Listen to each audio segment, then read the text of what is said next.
नमस्कार दोस्तों, कलयुग के चमत्कार संतों की वाणी में आप सबका स्वागत है। दोस्तों, चल रही है हमारे चैनल पर मार्गशीर्ष मास की कहानियाँ, पवित्र कहानियाँ जो हमें भगवान से जोड़ती हैं। जब आप एक बार इस कहानी को सुनना शुरू कर देते हैं तो मेरा आपसे अनुरोध है कि इस कहानी को पूरा सुने, तभी आपको पुण्य मिलेगा। हम कई बार चैनल चलाते हैं, वीडियो पे सुनना शुरू करते हैं, हमें लगता है शायद हमने ये कहीं पे पहले पढ़ी है, छोड़ो इसे, यहीं पे बंद कर दो। लेकिन याद रखिए, हमारे गुरु कहते हैं, साहिब मेरा नित नया, यानी भगवान की कथाएं, कहानियाँ, महात्म, महत्ता आप जितनी बार सुनोगे पूरी तरह से, तभी वो पुण्यदायी होगी, तभी वो आपके मन में अपनी श्रद्धा और विश्वास और भक्ति को बढ़ाने में सफल होंगी। दोस्तों, चाहे हमने वो कहानियाँ सुनी हो कभी किसी समय अपने नानी दादी से या कभी कहीं से ब्राह्मण से, लेकिन जब हम उसे यूट्यूब पे भी सुनना शुरू करते हैं तो ये हमें वही पुराना हमारे मन में भक्ति भाव, जिससे हम उस परम पिता परमात्मा के उस अविनाशी के अंश है, ये कथाएं, ये कहानी हमें उसके साथ हमारी दिल की तार को जोड़ देती हैं और हमें पता ही नहीं चलता कि कहाँ हम अपनी भक्ति के इस रास्ते में एक कदम और आगे बढ़ गए।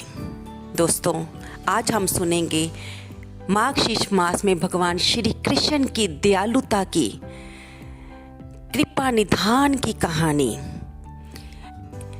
भगवान श्री कृष्ण एक बार माँ यशोदा से डरकर भाग रहे थे। माँ यशोदा उन्हें पीटने के इरादे से हाथ में छड़ी लेकर उनके पीछे पीछे भाग रही थी। तब प्रभु ने देखा कि एक कुम्हार गांव में बर्तन बना रहा है। तब भगवान उसके पास गए और कुम्हार से कहा, काका, मेरी माँ यशोदा मुझे मारने के लिए छड़ी लेकर मेरे पीछे पीछे आ रही है, कृपा करके मुझे बचा लो। कुम्हार, जो कि जानता था कि भगवान कृष्ण सिर्फ नन्हे बालक नहीं है, वो तो इस दुनिया के परमात्मा है, इस दुनिया के सृष्टिकर्ता हैं, कुम्हार ने भगवान श्री कृष्ण को अपने बनाए हुए एक बड़े मटके के बीच में छुपा दिया। जब माँ यशोदा आई और उन्होंने पूछा, काका, क्या आपने मेरे लल्ला को देखा है? तो कुम्हार ने मना कर दिया। माँ यशोदा वहाँ से चली गई। जब भगवान कृष्ण को लगा कि माँ यशोदा चली गई है तो उन्होंने कुम्हार को आवाज़ लगाई, काका, माँ चली गई क्या? तब कुम्हार ने कहा, हाँ, वो चली गई हैं। तब भगवान श्री कृष्ण बोले, काका, अब मुझे इस मटके से बाहर निकालो। कुम्हार मटके के पास गए और कहा, प्रभु, मैं आपको मटके में से तो निकालूंगा यदि आप मुझे वचन दो कि मुझे आप इस 84 लाख योनियों में दोबारा नहीं डालोगे और मुझे भव सागर से पार करा दोगे। भगवान श्री कृष्ण बोले, ठीक है, मैंने वरदान दिया, अब तो मुझे इस मटके से बाहर निकालो। तब कुम्हार ने कहा, प्रभु, मुझे एक और वचन दीजिए कि जब भगवान श्री कृष्ण ने बोला कि पूछो, बोलो क्या मांगते हो, तब काका ने कहा कि मेरे परिवार को भी आप इस भावसागर से मुक्त करवा दें।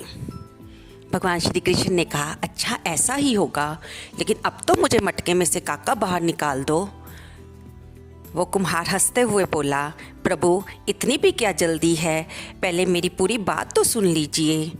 भगवान श्री कृष्ण हैरानी से अंदर से बैठे हुए पूछते हैं, काका, अब क्या रह गया?